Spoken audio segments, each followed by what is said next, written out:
Alors, bonjour à tous. Alors, je suis ravie encore d'être avec vous pour cette deuxième partie du partage sur le livre d'Esther. Alors, je vais pas faire un grand résumé de ce qu'on a vu la dernière fois. Je vous invite à écouter le partage de la dernière fois, ce sera plus simple. Là, on est vraiment sur un autre message. Donc, voilà. Donc, on va faire une prière pour commencer comme on fait d'habitude, hein, et tout remettre donc dans les mains du Saint-Esprit. Donc, Seigneur, merci pour ta grâce, merci pour cette parole vivante et puissante. Merci pour ta patience et merci pour ta fidélité, Seigneur. Saint-Esprit, nous te demandons encore une fois de nous faire grâce et de nous accompagner dans cette révélation. Ou cette révélation pour certains, ou cette confirmation pour d'autres. Voilà. Peut-être certains d'entre nous ont déjà reçu ce message, mais qui ne l'ont pas accueilli. Seigneur, nous te demandons ta grâce pour que chacune des personnes qui va écouter ce message puisse l'accueillir et qu'il puisse porter du fruit en chacun de nous. Voilà, merci Seigneur, que ta volonté soit faite et que ton règne vienne dans la vie de chacun. Au nom de Jésus, nous t'avons prié, Père. Amen. Voilà, alors nous allons donc continuer dans ce livre d'Esther avec la deuxième partie. Et c'est avec... on va traiter de l'image de la préparation des jeunes filles avant d'être présentées devant le roi. Donc à partir du verset 12 du deuxième chapitre, si je ne m'abuse. Voilà, c'est ça. Donc on va lire un petit morceau. J'ai mis de côté pas mal de morceaux de Bible, hein. Donc aujourd'hui, on va faire pas mal de lectures. Et je trouve que c'est important pour bien comprendre justement les différentes relations. C'est un petit peu une règle par 3, on va voir en fait. Puisque là, on va parler de la préparation des jeunes filles et en relation avec notre préparation, justement la préparation de l'Église. Et aussi la préparation de Christ avant sa crucifixion et donc sa résurrection. Donc on va voir tout ça, on va voir le lien qu'il y a aussi par rapport à ce qui avait été donné dans la loi de Moïse aux enfants d'Israël. Et donc ça va être complet. Donc on commence en fait par la lecture au chapitre 2 d'Esther, du livre d'Esther. Verset 12, on nous dit « Chaque jeune fille allait à son tour vers le roi Assuérus après avoir employé 12 mois à s'acquitter de ce qui était prescrit aux femmes pendant ce temps. Elles prenaient soin de leur toilette, 6 mois avec de l'huile de myrrhe, 6 mois avec des aromates et des parfums, en usage parmi les femmes. C'est ainsi que chaque jeune fille allait vers le roi, et quand elle passait à la maison des femmes, dans la maison du roi, on lui laissait prendre avec elle tout ce qu'elle voulait. » Donc 12 mois étaient consacrés à la préparation de chacune d'elles avant d'être digne de se présenter devant le roi. Ça, c'est ce qu'on nous dit.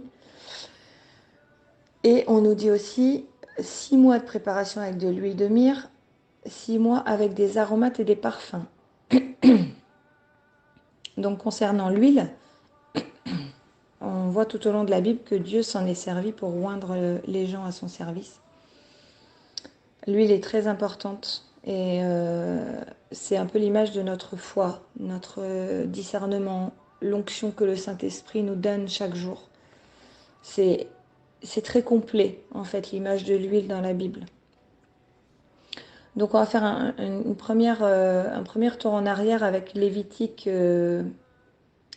au chapitre 24, verset 2. On nous dit, dans la loi de Moïse, il était dit « Ordonne aux enfants d'Israël de t'apporter pour le chandelier de l'huile pure d'olive concassée, afin d'entretenir les lampes continuellement. » Donc en fait, dans le temple, il fallait que les lampes, ce chandelier-là, les lampes de ce chandelier ne s'éteignent jamais. Pourquoi ? Parce que ça caractérisait en fait la sainteté de Dieu, la purification de ce temple. Donc l'huile, elle est importante pour l'image de la purification. Voilà. Et Dieu, il est saint, il est 3 fois saint, et il est saint tout le temps. Et ça montrait bien que il fallait toujours entretenir ça pour que ça représentait en fait l'image que les hommes devaient toujours entretenir aussi, faire attention à être le plus saint possible. Voilà. On sait bien qu'on est dans l'ère du péché et qu'on ne peut pas être totalement saint tant qu'on ne sera pas revêtu de notre corps céleste et totalement purifié. Mais cette huile, c'est cette image dont on a besoin pour continuellement garder le plus de sainteté possible. On a aussi dans la parabole des 10 vierges, dans Matthieu chapitre 25, l'huile à laquelle la référence est faite, elle représente bien en fait cette préparation aussi à la sainteté. Donc 5 d'entre elles, 5 vierges, ont pris soin de recharger leurs lampes avec cette huile, et les 5 autres ont laissé l'huile se consumer. Voilà, donc c'est à l'image du temple aussi. Quand on demandait aux enfants d'Israël de maintenir les lampes du chandelier allumées en permanence, eh bien là dans le Nouveau Testament, il y a ce rappel qui est fait par rapport aux vierges sages qui doivent justement faire attention que leurs lampes ne s'éteignent pas. Donc on va lire Matthieu chapitre 25 au verset 1er. On nous dit « Alors, le royaume des cieux sera comparable à 10 jeunes filles invitées à des noces qui prirent leurs lampes pour sortir à la rencontre de l'époux. 5 d'entre elles étaient insouciantes et 5 étaient prévoyantes. Les insouciantes avaient pris leurs lampes sans emporter d'huile, tandis que les prévoyantes avaient pris avec leurs lampes des flacons d'huile. » Voilà, donc en fait, elles ont bien pris soin justement de faire des réserves d'huile. C'est pas simplement l'huile dans chaque lampe. On voit que les insouciantes, elles avaient pas forcément fait de réserve, et du coup, juste en conservant l'huile dans la lampe, ça n'a pas suffi. Donc au verset 5, « Comme l'époux tardait, elles s'assoupirent toutes et s'endormirent. » Donc elles ne se sont pas occupées, puisqu'elles étaient insouciantes, de recharger leur lampe ou de faire une réserve quelconque. Verset 6, « Au milieu de la nuit, il y eut un cri, « Voici l'époux, sortez à sa rencontre. » Donc je fais une petite parenthèse. Quand on parle d'un cri dans la nuit, quand on parle d'un bruit de trompette, au son de la trompette, premièrement les morts ressusciteront, etc. Tout simplement, c'est imagé ça aussi. On va pas entendre un bruit de trompette tout d'un coup et puis s'envoler dans les airs. En fait, ce bruit de trompette, cet avertissement « Voici l'époux, sortez à sa rencontre », c'est l'annonce de l'arrivée de l'Antéchrist, en fait, au pouvoir. Alors là, on sait que le gouvernement mondial, y a tout qui commence à être mis en place, hein. C'est un peu comme la reconstruction du temple à Jérusalem. Tout est prêt pour la reconstruction du temple. Et bien là, pour le gouvernement mondial, en fait, tout est en train de se mettre en place. On le voit avec tout ce qui se passe un peu partout. Et ce cri dans la nuit, ça va être justement les chrétiens qui seront prêts. Ils vont savoir, en fait, puisque la Bible nous dit que nous, on doit voir l'arrivée de l'Antéchrist au pouvoir. Et donc, ça sera ce cri-là. Lorsque l'Antéchrist va signer cet accord de 7 ans de paix et de sécurité pour le monde avec les nations, eh bien, on saura que ce sera le cri. Donc, ceux qui se seront préparés et qui auront suffisamment d'huile, eh bien, pourront avoir cette délivrance de partir avec l'Église. Voilà, c'est une petite parenthèse. Bon, c'est très rapide, hein, parce que c'est pas le sujet là, mais je voulais quand même en parler un petit peu. Donc au verset 7, on nous dit, après ce cri, alors toutes ces jeunes filles se réveillèrent. Donc on voit bien que même celles qui avaient de l'huile se sont assoupies aussi, hein, celles qui s'étaient préparées, les vierges sages, elles se sont aussi assoupies, sauf que au moment du cri, elles se sont toutes réveillées, et les vierges sages, elles, eh ben, elles ont préparé leurs lampes. Donc alors, toutes ces jeunes filles se réveillèrent et se mirent à préparer leurs lampes. Et là, à ce moment-là, on a vu la différence entre celles qui se sont préparées et qui ont fait leur réserve d'huile et celles qui ne l'ont pas faite. Les insouciantes demandèrent aux prévoyantes, verset 8, « Donnez-nous de votre huile, car nos lampes s'éteignent. » Les prévoyantes leur répondirent, décidément j'ai du mal, « Jamais cela ne suffira pour nous et pour vous. Allez plutôt chez les marchands vous en acheter. » Pendant qu'elles allaient en acheter, l'époux arriva, celles qui étaient prêtes entrèrent avec lui dans la salle des noces, et la porte fut fermée. Plus tard, les autres jeunes filles arrivèrent à leur tour et dirent « Seigneur, Seigneur, ouvre-nous !» Il leur répondit « Amen, je vous dis, je ne vous connais pas. Veillez donc, car vous ne savez ni le jour ni l'heure. » Voilà, donc on voit que pour obtenir cette huile, forcément il faut se préparer. Et on voit les conséquences en fait des vierges folles qui ne se sont pas préparées, qui n'ont pas justement fait le plein d'huile. En fait, la porte du royaume des cieux leur a été fermée. Voilà.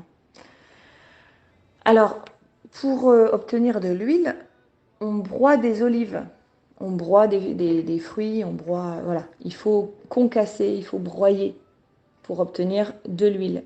Pour obtenir de l'huile de noix, il faut broyer les noix. Pour obtenir de l'huile d'olive, on va broyer les olives. Eh bien, l'huile, ici, elle représente tout le façonnage que le Seigneur peut exercer en nous, ou doit exercer en nous. On ne peut pas être purifié sans accepter de nous débarrasser de nos imperfections. Parce que le royaume des cieux, la Bible nous dit à plusieurs reprises qu'il est semblable à des choses pures, simples, parfaites, voilà, pas déformées. Et il est parfait ce royaume. Et nous, on ne peut pas y entrer avec autant de casseroles et d'imperfections qui nous collent à la peau en fait. On a des bagages dont on doit absolument se séparer. C'est des choses déboulées quoi. Donc nous, il faut qu'on soit purifiés. Il n'y a que le façonnage que le Seigneur il peut exercer en nous, ce broyage justement de nos imperfections pour qu'il puisse nous en débarrasser. On ne peut pas le faire tout seul. Et 1 Timothée 6 au verset 7 et 8 nous dit « En effet, nous n'avons rien apporté dans le monde et il est évident que nous ne pouvons rien en emporter. Si donc nous avons de la nourriture et des vêtements, cela nous suffira. Donc il faut faire confiance au Seigneur et être persuadé que voilà, il va nous vêtir, il va nous nourrir et il va surtout nous délivrer de tous nos boulets là qui nous empêchent en fait d'avancer vers lui et dans l'application de sa parole et de sa volonté. Et donc 5 vierges ont bien été concassées dans cette parabole. Tout au long de leur vie, on voit qu'elles ont été façonnées, brisées, refaçonnées, concassées, voilà. Et elles ont pu faire le plein d'huile. À chaque fois que quelque chose de mauvais a été brisé, ça a donné une bénédiction. Donc c'est pour ça qu'on dit souvent que derrière une épreuve, il y a une plus grande bénédiction. Parce que c'est dur, ça fait mal de se faire concasser euh, pour, euh, pour se débarrasser de certaines choses. Mais en contrepartie, le Seigneur, il n'est pas ingrat, loin de là. Il nous permet d'avoir de l'huile qui est de la bonne huile, justement, dont on a besoin pour faire le plein, faire nos réserves et avoir cette bénédiction, justement, de nous préparer pour son retour, pour être conforme à ce qu'il veut. Donc, ces vierges-là, ces 5 vierges sages, elles ont été bien concassées pour que l'huile ne leur manque pas au bon moment. Mais les 5 autres, elles ont été concassées au début peut-être, mais elles ne se sont pas laissées faire ensuite parce que l'huile leur manquait. Voilà. Et quand elles disent « donnez-nous de votre huile », ben, en fait, c'est clair à comprendre, c'est qu'on ne peut pas donner notre propre huile parce qu'on a chacun nos boulets, hein, je vais appeler ça comme ça, parce que c'est vraiment le cas, quoi. On a tous nos failles, on a tous nos traits de caractère, et c'est un travail personnel. Donc, on peut pas... et puis, on peut plus donner après, une fois que ça a été fait, on peut... Voilà, c'est vraiment quelque chose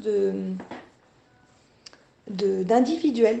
Voilà, hein, c'est comme notre relation avec le Seigneur, eh ben, elle doit être individuelle. C'est bien de prier en groupe, c'est bien d'aller chercher l'aide des frères et sœurs, mais si on n'a pas cette recherche personnelle, oui, le Seigneur, il va agir, mais on ne peut pas lui laisser, dans ce cas-là, toute la possibilité d'agir. On lui ouvre pas la porte grand. Il va agir à travers ses enfants qui vont lui demander, puisque la prière ne reste jamais sans effet. Mais c'est pour ça que quelquefois les gens n'obtiennent pas une guérison complète ou un aboutissement complet de ce qu'ils demandent. Voilà, donc ça revient un peu au partage qu'on avait fait par rapport à quand on avait parlé des addictions. Eh bien, ça fait partie des choses qu'on doit le laisser broyer, concasser en nous. Et c'est ça qui nous donne de l'huile. Et plus les gens viennent à lui complètement enracinés dans des mauvaises choses, mais prêts à se débarrasser de tout ça, et plus leur huile est importante. Leur quantité d'huile est importante. Donc on voit bien là donc l'importance de la sanctification, du lâcher-prise. L'huile, ça représente aussi la confiance, la foi totale qu'on va vouer à Dieu pour accepter de changer de vie et ne plus vivre selon ce monde, mais selon uniquement la volonté de notre Père. Elle représente aussi la fidélité envers lui, la conformité à laquelle nous devons aspirer et le service tout au long de notre vie. Et nous devons avoir de l'huile quand le Seigneur viendra chercher son épouse. Parce que c'est ça, c'est grâce à ça qu'on va être purifié et digne d'être revêtu de notre corps glorieux, sans lequel on ne pourra pas entrer dans le royaume parfait de Dieu.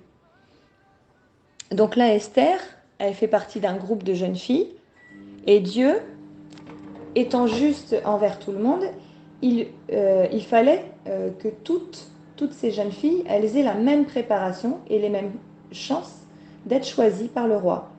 Voilà, parce que Dieu est juste. Et la Bible nous dit qu'il offre le même salut à tout le monde. Tout le monde a la même grâce. Il n'y a pas une grâce différente pour un meurtrier ou pour un voleur ou pour juste quelqu'un qui a menti. Non, c'est à partir du moment où on, on transgresse les lois sacrées des commandements de Dieu, il n'y a pas de petits mensonges, il n'y a pas de petits péchés en fait.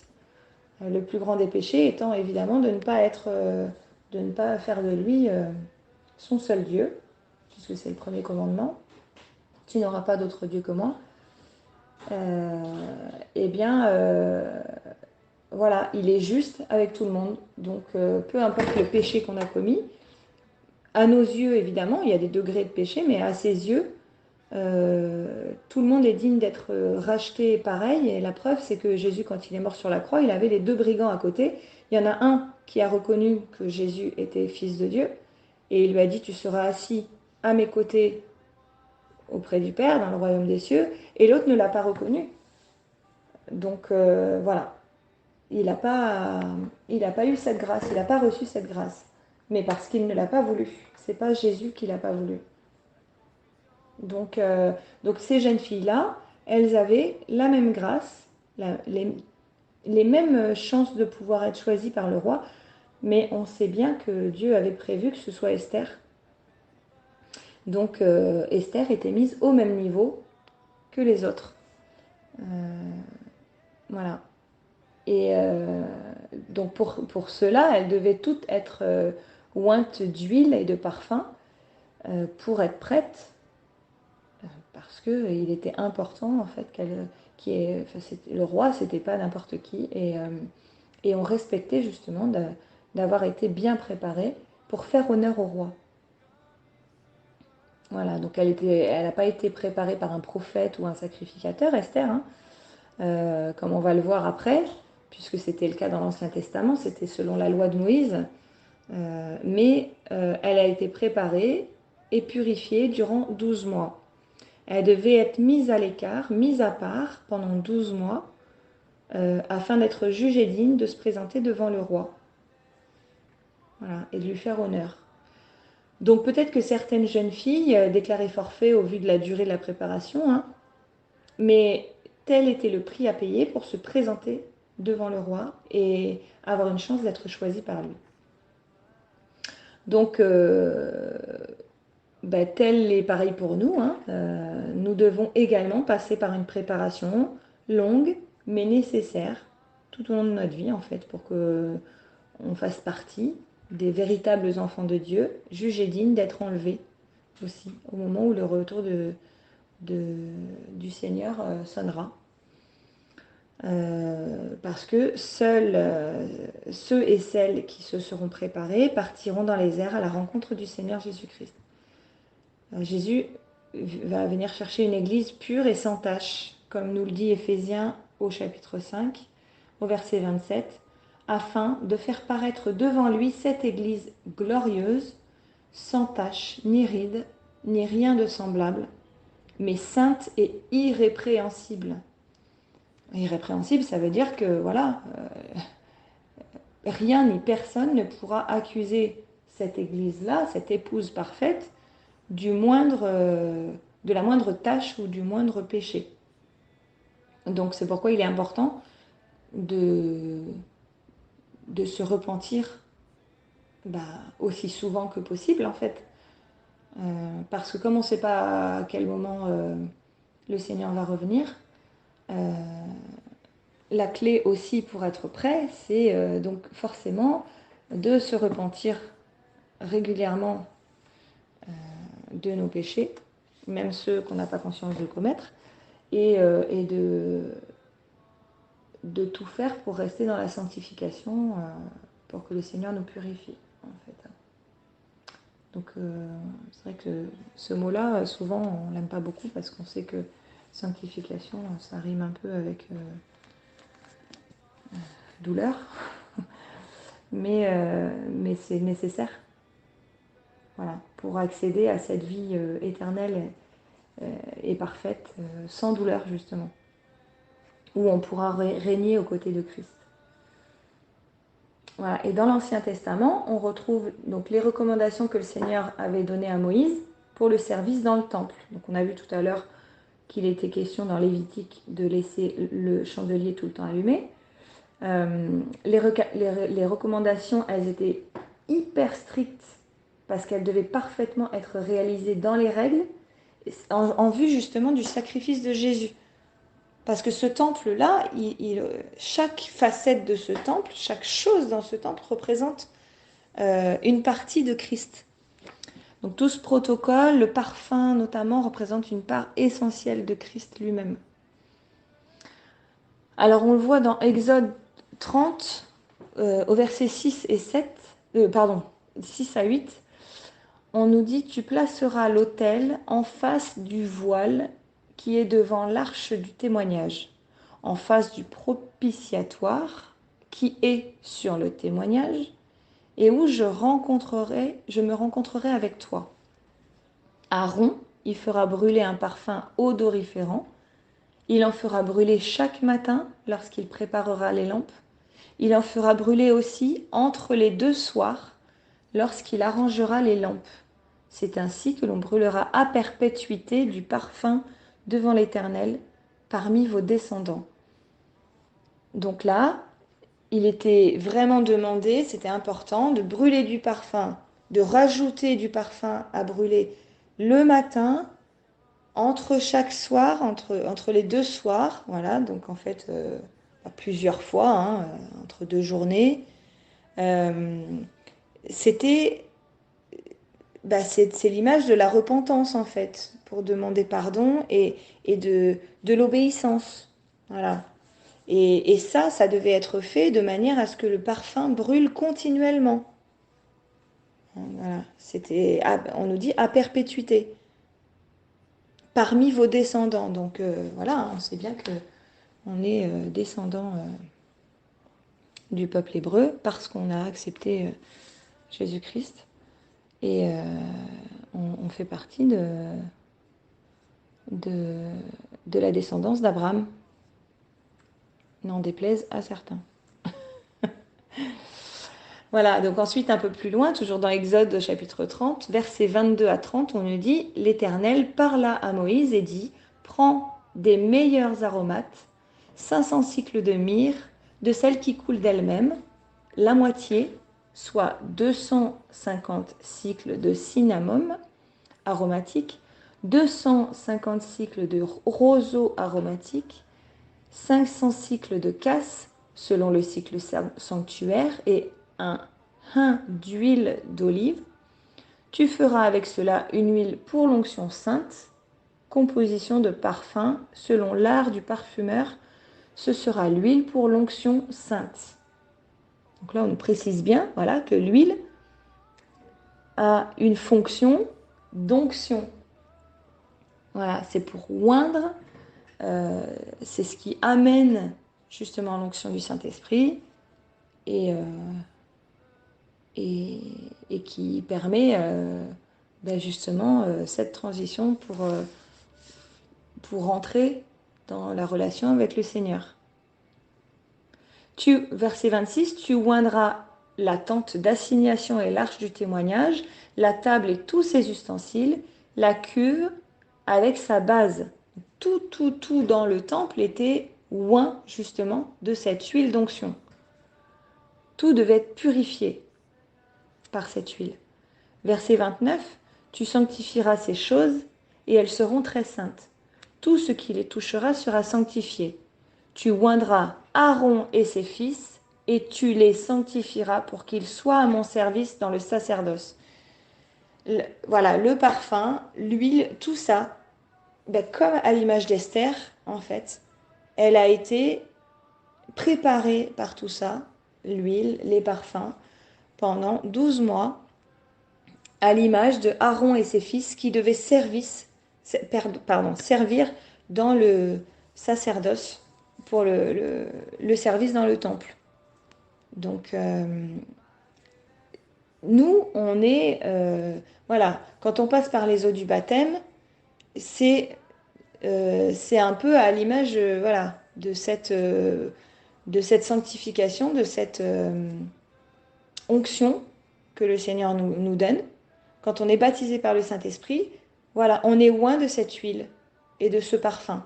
Donc là, on commence à dégager un parfum de bonne odeur pour le Seigneur. Alors après, à nous d'être sensibles, de faire en sorte d'être sensibles à cette onction et, et au Saint-Esprit, à la voix du Saint-Esprit. C'est un travail, hein. Après, c'est pas nous qui faisons le travail nous-mêmes. Quand je dis à nous d'être sensibles, c'est à nous de vouloir faire cette démarche. Encore une fois, le Seigneur, il ne force personne. Mais tout enfant de Dieu reçoit l'onction du Saint-Esprit à un moment donné. On ne peut pas être enfant de Dieu et ne pas recevoir l'onction du Saint-Esprit. C'est pas possible. Enfin, on comprend bien là que c'est un non-sens en fait. Si on est enfant de Dieu, on est prêt à être brisé, concassé, etc., dans les mauvaises choses qui font ce qu'on est nous. Et du coup, on est prêt après, le Seigneur, il nous prépare pour le service. Et c'est pas possible sans l'onction, sans cette huile que le Seigneur met sur nous. Donc, c'est pourquoi il faut aussi passer par le baptême, parce que le baptême est l'image de l'alliance qu'on crée entre lui et nous. C'est l'image de cette alliance qui nous passe au doigt, si on veut être son épouse, si on veut faire partie de son épouse. Et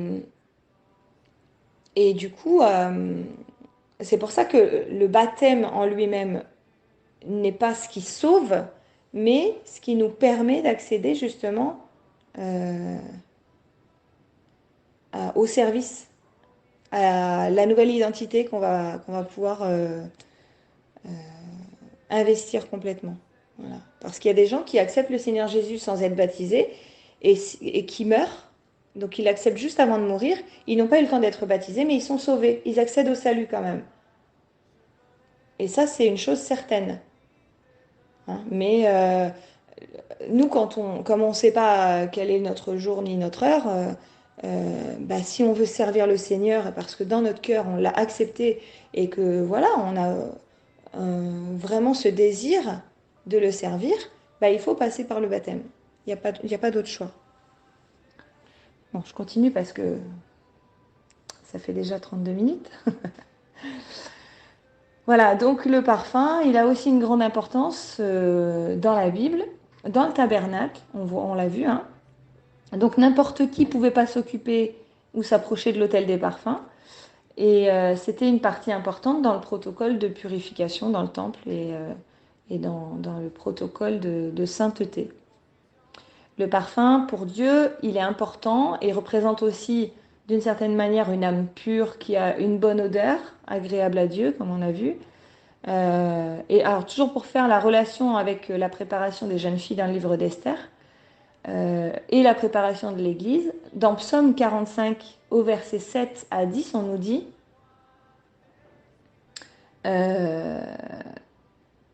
ton trône, ô Dieu, est à toujours. Le sceptre de ton règne est un sceptre d'équité, donc de justice, hein, il est juste et équitable. Tu aimes la justice et tu hais la méchanceté. C'est pourquoi, ô Dieu, ton Dieu t'a oint d'une huile de joie par privilège sur tes collègues. Ben, là, on parle de Jésus. Hein. Jésus a été oint d'une huile de joie parce qu'il a eu ce privilège sur les autres créatures de Dieu, d'être celui qui a été élu, qui a été jugé digne d'être élevé en sacrifice. On continue, la myrrhe, l'aloès et la casse parfument tous tes vêtements. Donc là, on voit que Jésus, il était en odeur de sainteté parce que c'était vraiment, c'est le Fils du Père, quoi. Hein, c'est le Fils de Dieu le Père. Donc tout lui plaisait en lui, hein, tout plaisait au Père. Et on nous dit ensuite, dans les palais d'ivoire, les instruments à cordes te réjouissent. Ça, c'est la louange. Des filles de roi sont parmi tes bien-aimés. la reine est à ta droite, préparée d'or et d'ophir. Donc voici ce qu'on nous dit sur la gloire et les noces du Messie. Voilà. Donc le parfum, il symbolise plein de choses. Il symbolise la prière, la consécration à Dieu. Il représente une part de Jésus et sa perfection que nous acceptons de porter et d'honorer. Donc quelque chose d'essentiel pour nous, pour s'approcher de lui, en fait. Euh, le parfum, en fait, c'est l'acceptation de la mise à l'écart, la préparation en tant qu'épouse de Christ.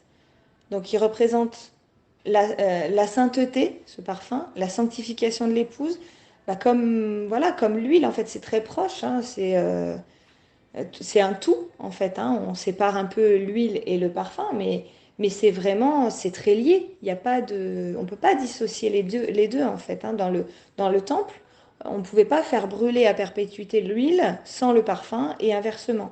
C'était vraiment deux choses extrêmement importantes qui devaient être, qui ne devaient jamais tarir, en fait. Elles devaient être tout le temps entretenues pour tout le temps brûler en même temps. Donc voilà, c'est être rendu digne de se tenir en présence de l'époux. Il représente l'Église, l'amour de Christ pour elle. Il représente l'Esprit de Dieu, la communion entre Christ et son épouse par l'Esprit Saint. Il est l'image de Christ lui-même, en fait, ce parfum. Donc il y a un dernier, un dernier reflet, un dernier rapport à ça qui est fait dans Apocalypse au chapitre 18 du verset 11 à 13. Donc si ce parfum, cette huile, ça représente tout ce que doivent rechercher les chrétiens, eh bien dans ce livre, dans ce chapitre 18 d'Apocalypse, on nous explique justement quand l'Église sera partie, ce qu'il en sera justement de toutes ces marchandises et de tout ça après quoi. Donc on nous dit, Apocalypse chapitre 18, à partir du verset 11, « Et les marchands de la terre pleurent et sont dans le deuil à cause d'elle, parce que personne n'achète plus leur cargaison d'or, d'argent, de pierres précieuses, de perles, de fin lin, de pourpre, de soie, d'écarlate, de toute espèce de bois de senteur, de toute espèce d'objet d'ivoire, de toute espèce d'objet en bois très précieux, en airain, en fer et en marbre, de cinnamome, d'aromates, de parfums, de myrrhe, d'encens, de vin, d'huile, de fine farine, de blé, de bœuf, de brebis, de chevaux, de chars, de corps et d'âmes d'hommes. » Alors évidemment, tous les chrétiens préparés représentent l'Église de Christ, donc son épouse, qui auront disparu de la surface de la terre et donc plus personne n'achètera de quoi se préparer puisqu'il sera trop tard. En fait, et là on le voit bien, c'est bien expliqué, hein, que plus personne, les marchands ils pleurent, ils sont en deuil à cause de ça, parce que plus personne ne veut acheter de ça, ben forcément, parce que c'est pas ceux qui ne croient pas en Dieu et ceux qui n'auront pas donné leur vie à Christ, qui ne seront pas préparés, qui pourront en acheter en fait, hein. Donc toutes ces marchandises représentent les fruits de l'esprit qui ne se retrouveront plus, l'esprit ne se trouvera plus comme nous pouvons le trouver en ce moment. Donc c'est l'image de ces marchandises, de tout ce qui plaît à Dieu en fait. Ces marchandises-là, c'est l'image plutôt, pardon, de tout ce qui plaît à Dieu. Ce qui nous montre bien, mes frères et sœurs, qu'il ne s'agit pas de donner aux bonnes œuvres pour être sauvés ou prêts. Le Seigneur nous accueille dans sa famille tels que nous sommes, mais nous ne pouvons pas rester dans cet état, nous qui avons été façonnés et imprégnés du royaume des ténèbres depuis notre naissance, pour profiter des bienfaits du royaume de lumière. Parce que la Bible nous dit que là où il y a les ténèbres, il ne peut y avoir de lumière. Et la lumière chasse les ténèbres. Voilà, donc on est obligé, si on veut, si notre espérance, si l'enlèvement de l'Église et rejoindre le Seigneur Jésus fait partie de notre espérance, on est obligé de passer par la sanctification et on est obligé d'avoir été préparé. Alors Christ, pour justement le dernier rapprochement dans la Bible qui est fait, lui, on va le voir, il a été aussi, avant d'être crucifié, il a été préparé. Il devait être ressuscité et pouvoir être sanctifié et purifié de ce monde de péché dans lequel il a grandi et évolué avant de remonter auprès du Père. Il était dans le monde, mais pas du monde, parce qu'il n'a jamais péché. Et pourtant, il a quand même eu besoin d'être purifié avant de monter vers le Père. Donc, à combien plus forte raison, nous, on en a besoin, nous, comme ses disciples, en fait, à qui Jésus a dit, vous êtes dans le monde, mais vous n'êtes pas du monde. Il y a plusieurs versets qui nous le montrent. 1 Jean, au chapitre 2, verset 15, nous dit « N'aimez point le monde, ni les choses qui sont dans le monde. Si quelqu'un aime le monde, l'amour du Père n'est point en lui. » On a aussi Jean, au chapitre 15, au verset 19. « Si vous étiez du monde, le monde aimerait ce qui est à lui, mais parce que vous n'êtes pas du monde, et que je vous ai choisi du milieu du monde, à cause de cela, le monde vous hait. » Donc là, Jésus dit bien qu'il nous a choisis du milieu du monde. Donc il sait exactement ce qui a besoin d'être changé en nous, et nous, on doit le laisser faire parce que c'est le principe même en fait de notre marche avec lui. Hein. Donc nous avons là l'image de sa purification avant sa mort, dans Matthieu 26 au verset 7. Une femme s'approcha de lui, tenant un vase d'albâtre qui renfermait un parfum de grand prix, et pendant qu'il était à table, elle répandit le parfum sur sa tête. Alors ça, c'est l'image de sa purification avant sa mort, par le parfum. Et avant sa résurrection, Jean, chapitre 19, versets 39 à 40, nous dit « Nicodème, qui auparavant était allé de nuit vers Jésus, vint aussi, apportant un mélange d'environ 100 livres de myrrhe et d'aloès. Ils prirent donc le corps de Jésus et l'enveloppèrent de bandes avec les aromates, comme c'est la coutume d'ensevelir chez les Juifs. » Donc on voit qu'il a été lui-même préparé à être purifié avant sa mort et, une fois qu'il était mort, avant sa résurrection. Et ça, si lui, il a eu besoin de passer par là, ben, nous aussi, on a encore plus besoin. Donc pour en revenir donc à la préparation des jeunes filles, il s'agit bien de jeunes filles hein, d'ailleurs et non pas de jeunes femmes, sujet qu'on avait un peu soulevé précédemment lors de la première partie. On voit bien que ce sont des jeunes filles et non pas des jeunes femmes. Donc il y a un véritable lien avec l'image de Christ et ce que ça représente dans ce livre, dans le livre d'Esther, pour nous qui devons nous préparer au retour du Seigneur. C'est pourquoi on nous parle de vierges sages et de vierges folles dans Matthieu au chapitre 25 et de la préparation aussi de Christ avant son passage dans la mort, dans l'autre monde. Alors mes frères et sœurs, si on a un conseil à retenir du Seigneur, c'est qu'il ne faut pas passer à côté. Voilà, donc moi j'ai envie de vous dire qu'il faut se concentrer en fait sur ce que le Seigneur a pour nous et que les dés sont jetés, mais rien n'est fait. Hein. Je veux dire, là, on a encore le temps de se préparer avant d'être présenté devant le roi. Donc préparons-nous, laissons le Seigneur nous façonner Et surtout, concentrons-nous sur sa parole, qui est riche, qui est puissante. Voilà. Donc, mes frères et sœurs, moi, je souhaite que le Seigneur nous bénisse abondamment et puissamment à travers ce partage. Et voilà, je vous souhaite que cette révélation pour certains et ce partage, peut-être cette répétition pour d'autres, soit ancré en vous et qu'il puisse vous permettre d'œuvrer en fait dans la volonté du Seigneur. Voilà, je vais prier.